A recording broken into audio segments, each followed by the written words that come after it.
আপনি কি সত্যি পানি কম খান? শরীর যেভাবে আপনাকে সিগন্যাল দেয়।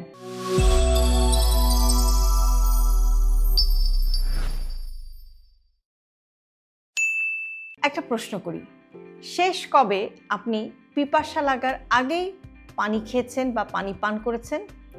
আমাদের বেশিরভাগ মানুষই ভাবেন যে পিপাসা পেলেই তো আমরা পানি খাই, কিন্তু সমস্যাটা হলো পিপাসা লাগা মানে শরীর অনেক দেরিতে অ্যালার্ম দেয়। শরীর যখন পানি কম পায় তখন সে কিন্তু সরাসরি বলে না যে পানি খাও, সে একটু ঘুরিয়ে পেঁচিয়ে কথা বলে।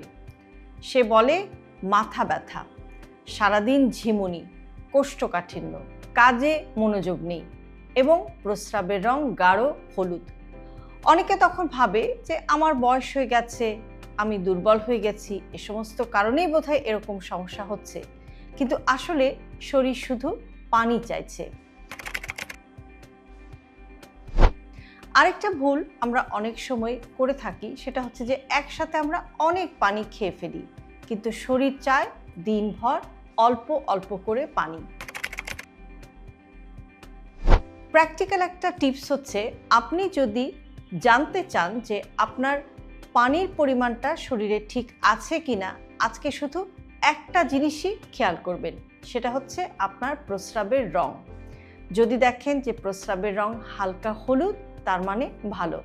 আর যদি দেখেন প্রস্রাবের রং বেশ গাঢ়, তাহলে শরীর অপেক্ষা করছে আপনি কি অ্যাকশন নেন সেটা দেখার জন্য। শরীর কখনো চিৎকার করে না, সে ফিসফিস করে। যারা শোনে তারাই সুস্থ থাকে।